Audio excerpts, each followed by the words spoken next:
Desist from blaming us. India snubs Pakistan at UN meet over Shehbaz Sharif's IWT remark. A day after Pakistan Prime Minister Shehbaz Sharif raked up the Indus Waters Treaty at a UN meet, New Delhi on Saturday ripped Islamabad over unwarranted references to the treaty, stating that the neighbor itself violated it through terrorism. India further underlined that Pakistan should stop blaming it for the breach of the 1960 treaty, as terrorism emanating from the other side of the border interfered with the treaty's implementation. India had put in abeyance the Indus Waters Treaty on April 23, a huge non-military step taken a day after the Pahalgam terror attack that killed 26 civilians on religious lines. Nanan Minister of State for Environment Kirtivardhan Singh's remarks came while addressing a plenary session of the first UN conference on glaciers in Tajikistan's Dushanbe on Saturday.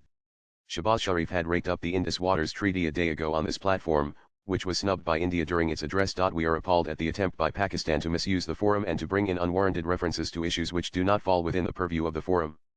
We strongly condemned such an attempt, Singh said. The minister pointed to an undeniable fact that there have been fundamental changes in circumstances since the treaty was signed in 1960, and it requires a reassessment of the treaty's obligations. These changes include technological advancements, demographic changes, climate change, and the ongoing threat of cross-border terrorism, he said. Singh also referred to the treaty's preamble and said that it was concluded in the spirit of goodwill and friendship and that honoring the treaty in good faith is essential. However, the unrelenting cross-border terrorism from Pakistan interferes with the ability to exploit the treaty as per its provisions.